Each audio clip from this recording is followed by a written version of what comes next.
सनातन समाज की जड़ है। तो उन्होंने ये आग्रह किया कि ये जड़ से, इस जड़ को हमसे मत काटो।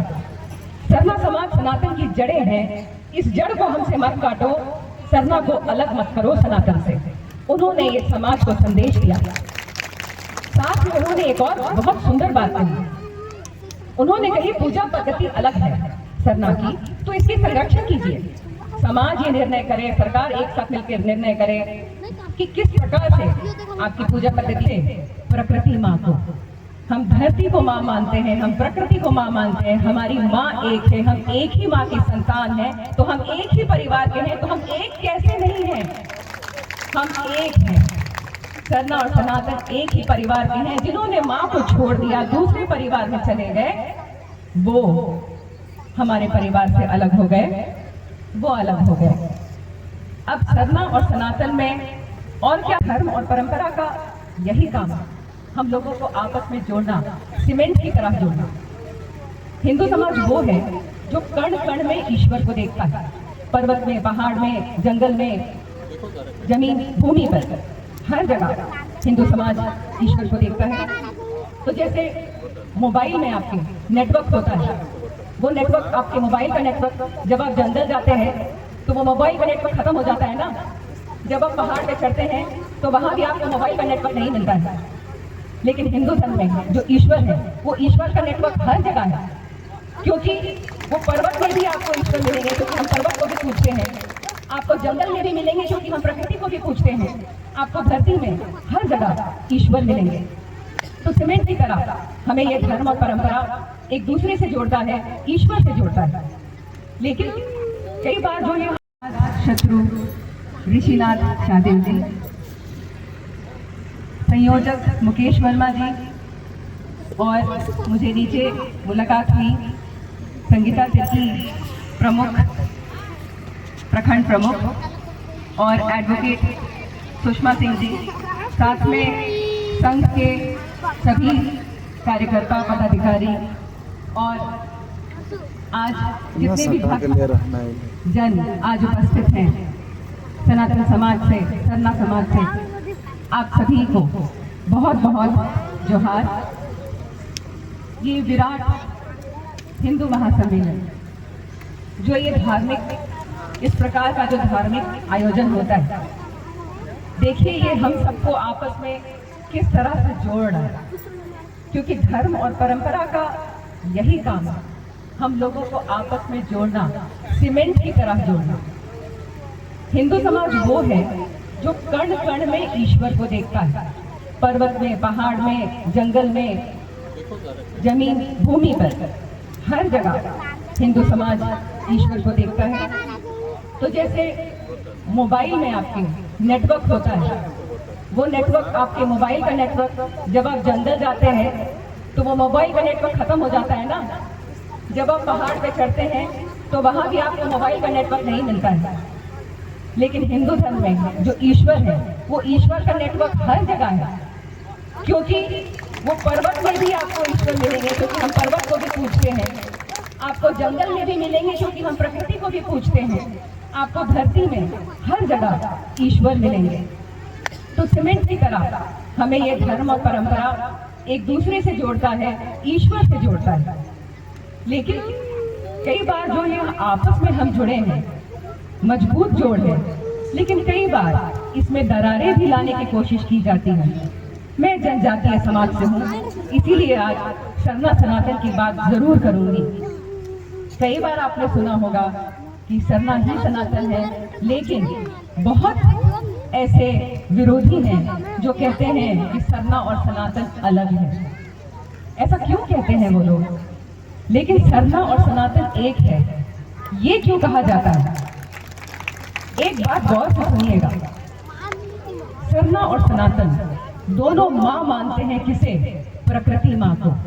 हम धरती को माँ मानते हैं, हम प्रकृति को माँ मानते हैं। हमारी माँ एक है, हम एक ही माँ की संतान हैं, तो हम एक ही परिवार के हैं। तो हम एक कैसे नहीं हैं, हम एक हैं।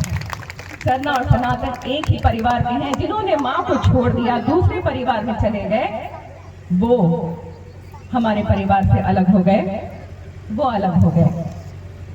सरना और सनातन में और क्या समानताएं हैं। सरहुल त्योहार आ रहा है, सरहुल के त्योहार की तैयारी गांव-गांव में हो रही होगी। सरहुल में हम धरती पूजा करेंगे, सूरज भगवान की पूजा करेंगे, प्रकृति की पूजा करेंगे, सबका मंगल हो ऐसा पूजा करेंगे, पूरे विश्व को परिवार मानेंगे। और सनातन का विचारधारा क्या है?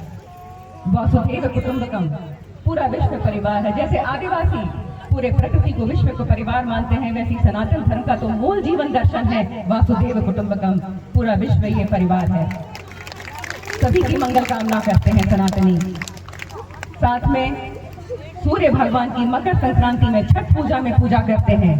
किसी भी शुभ काम की शुरुआत के पहले भूमि पूजा करते हैं। आदिवासी अपने पूर्वजों की पूजा करते हैं, तो पितृपक्ष में सनातनी भी अपने पूर्वजों की पूजा करते हैं।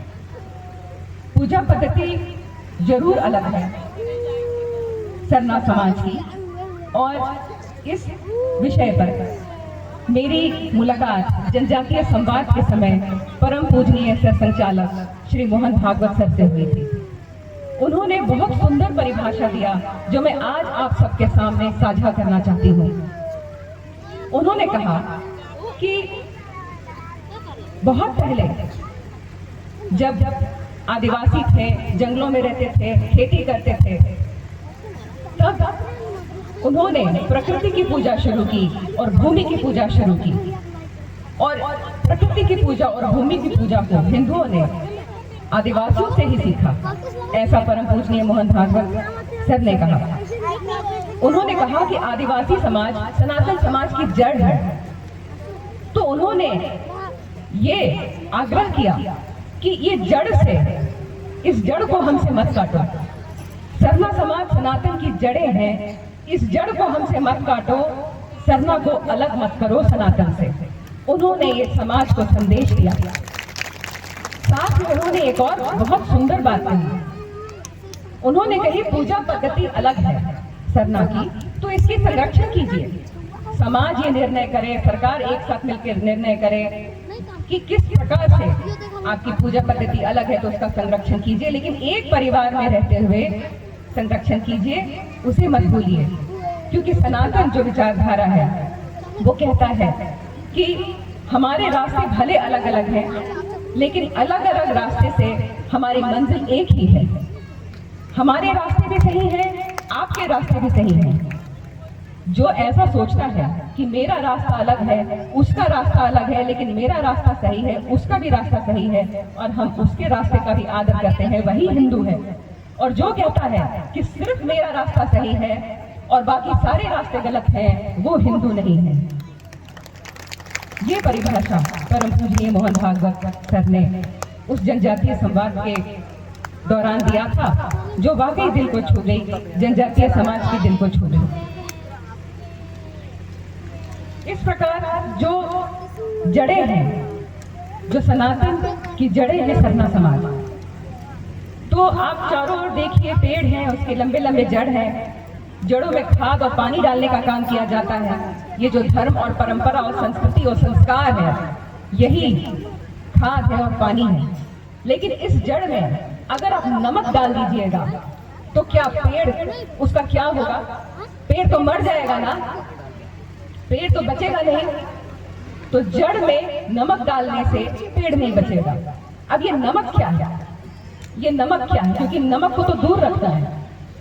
ये नमक है जब हम अपने देवी देवता को भूलकर अपने संस्कार से, अपने संस्कृति से, अपने धर्म से दूर हो जाते हैं, वो ही नमक है।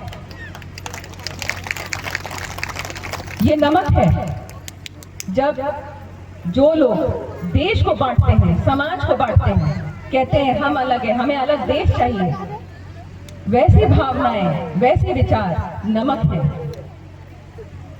अब जब धर्मांतरण की बात कर रहे हैं, क्योंकि ये ज्वलंत मुद्दा है झारखंड राज्य में, और उससे जुड़ा है रीति रिवाज। मैं रीति रिवाज की आज बात करना चाहूंगी, उसकी कानूनी परिभाषा आप लोगों को बहुत संक्षेप में बताना चाहूंगी, क्योंकि ये बहुत जरूरी है और इसे गौर से सुनिएगा। ऐसा कहा जाता है, संविधान में लिखा है, पेशा कानून में लिखा है कि आदिवासी की पहचान क्या है। उसका रीति रिवाज यानी कस्टमरी लॉ उसकी पहचान है। जैसे राज्य में बाकी सभी की जो पहचान है वोटर कार्ड है, आधार कार्ड है, लेकिन आदिवासी समाज में उसकी पहचान उसकी परंपरा है और उसका रीति रिवाज है। तो मैं पूछती हूँ, क्या धर्मांतरण से रीति रिवाज में बदलाव आता है? जी, धर्मांतरण से रीति रिवाज में बिल्कुल बदलाव आता है। क्यों? अब आपको मैं एक बहुत सरल उदाहरण देती हूँ।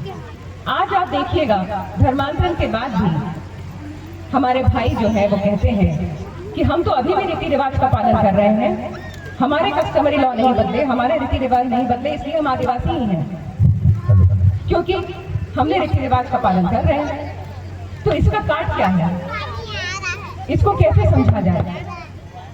देखिए, एक सरल उदाहरण देती हूँ। रीति रिवाज का वो पालन जरूर कर रहे हैं, वो लोग लोटा पानी भी कर रहे हैं, चावल का उपयोग कर रहे हैं, जल भी चढ़ा रहे हैं, लेकिन क्या ऐसा माना जाएगा कि वो अभी भी वो अपनी पुरानी परंपरा में है, अपनी पुरानी संस्कृति में है? क्या ऐसा माना जाएगा?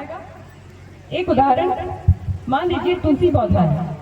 तुलसी पौधा एक हिंदू परिवार है जो कि सालों से तुलसी माँ में पानी देता है। सुबह सबसे पहले उठते साथ तुलसी माँ में पानी देता है, पूजा करता है, उसके बाद अपनी दिन की शुरुआत करता है। यही रूटीन है उसका।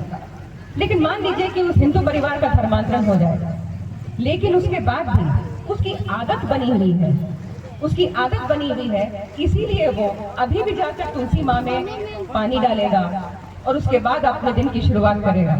लेकिन क्या धर्मांतरण के बाद तुलसी पौधे में पानी डालते हुए वो उसे माँ मानेगा? क्या उसमें धार्मिक आस्था रखेगा? तो ऐसे रीति रिवाज का कोई मायने नहीं है जहां आप सिर्फ उसे निभा रहे हैं, लेकिन उसमें धार्मिक आस्था आपकी नहीं है। क्योंकि जो भी रीति रिवाज बनते हैं समाज के, किसी भी समाज के, वो किसी न किसी धार्मिक आस्था के आधार पर बने होते हैं। तो जिस तरह से तुलसी में पानी चढ़ाते समय अगर आप उसे माँ नहीं मान रहे हैं तो उस रीति रिवाज का कोई मायने नहीं है। उसी प्रकार से धर्मांतरण के बाद भी अगर कर्मा या सरहुल कोई बना रहे हैं या चावल का उपयोग कर रहे हैं, मुर्गी काट रहे हैं, तो उस रीति रिवाज का कोई मायने नहीं है अगर उनकी धार्मिक आस्था नहीं है। अगर वो चाला आयोग को माँ नहीं मानते, प्रकृति को माँ नहीं मानते, प्रकृति को पूजते नहीं है, धर्मेश को पूजते नहीं है, महादेव को पूजते नहीं है, तो ऐसे रीति रिवाज का कोई मायने नहीं है। थोड़ा और विषय पे बात करूंगी जो कि प्रासंगिक है, सामाजिक है और प्रासंगिक है। मेरे वक्ताओं ने पाहन की बात की और जिनका धर्मांतरण हो चुका है ऐसे पाहन की बात की। मैं पूछती हूँ, पाहन का काम क्या है? पाहन का काम धार्मिक है। वो पूजा अनुष्ठान गांव में कराते हैं, साथ में उनको पहनई जमीन भी मिलती है। ये पहनई जमीन जो है ये निजी जमीन नहीं है, ये जमीन उन्हें मिलती है उनके धार्मिक